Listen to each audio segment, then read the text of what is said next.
404 error not found एक Hindi language psychological thriller film जो hallucination, जिसे तुम ब्रेन की इमेजिनेशन भी कह सकते हो, और रियलिटी में फ़र्क समझाने की कोशिश करती है। क्या कभी सोचा है कि जो कुछ भी तुम देख रहे हो ये रियलिटी में एग्जिस्ट करता है या बस तुम्हारे दिमाग का वहम है और तुम इमेजिनेशन के दुनिया में हो? हाँ, इस मूवी में प्रोफेसर एंड स्टूडेंट की जंग इसको लेकर ही है। बात करें इस मूवी के प्लॉट की तो यह मूवी एक प्रोफेसर और एक स्टूडेंट के इर्द गिर्द घूमती है जो खुद को सही प्रूफ करने के लिए लग गए हैं। कहानी कुछ ऐसी है कि अभिमन्यु एक साइंस का स्टूडेंट है, कॉलेज में फ्रेशर है और वो यह भूत प्रेत आत्मा इन सब में बिलीव नहीं करता। बंदा आया है हॉस्टल में रहने और इनको पूरे हॉस्टल में लेना है रूम 404 जो कि काफ़ी सालों से बंद है। अब बात करें कि रूम 404 में ऐसा क्या है जो वो बंद है, तो हमें मूवी में पता चलता है कि सालों पहले वो रूम गौरव नाम के एक लड़के का था जो कि एक फ्रेशर था। रैगिंग के टॉर्चर ने उसको मजबूर किया और फिर उसने फांसी लगा ली। अब पूरे कॉलेज और स्टूडेंट में ये डर है कि 404 में गौरव की आत्मा अभी भी भटक रही होगी, इसीलिए वो कमरा बंद है। अब अभिमन्यु पे आ जाते हैं। लड़का अपने थॉट्स को सच साबित करने के लिए कि आत्मा जैसा कुछ नहीं है वो रूम ले लेता है। फिर एंट्री होती है क्रिस नाम के सीनियर की जो कि अभिमन्यु की रैगिंग करता है और रैगिंग में उसे गौरव के नाम पे डराता है और उसे गौरव के घर जाकर उसके बारे में चीज़ें और इन्फॉर्मेशन कलेक्ट करने के लिए कहता है। धीमे धीमे वो सीनियर्स अभिमन्यु के ब्रेन के साथ खेलने लगते हैं और देखते ही देखते अभिमन्यु को गौरव की आत्मा सच में दिखने लगती है। वो उससे बात करने लगता है और गौरव की आत्मा के साथ कंफर्ट जोन में जाने लगता है।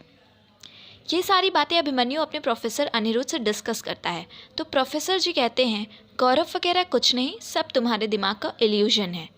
अनिरुद्ध की वाइफ डॉक्टर मीरा भी यही सजेस्ट करती है कि अभिमन्यु को वो कमरा छोड़ देना चाहिए, लेकिन वो गौरव के साथ इतना फ्रेंडली हो जाता है कि रूम छोड़ने को रेडी नहीं। दरअसल अभिमन्यु के इस हालत का जिम्मेदार और कोई नहीं, उसी के फेवरेट प्रोफेसर अनिरुद्ध हैं। प्रोफेसर जी को उनके अपनी मरी हुई माँ दिखाई देती है।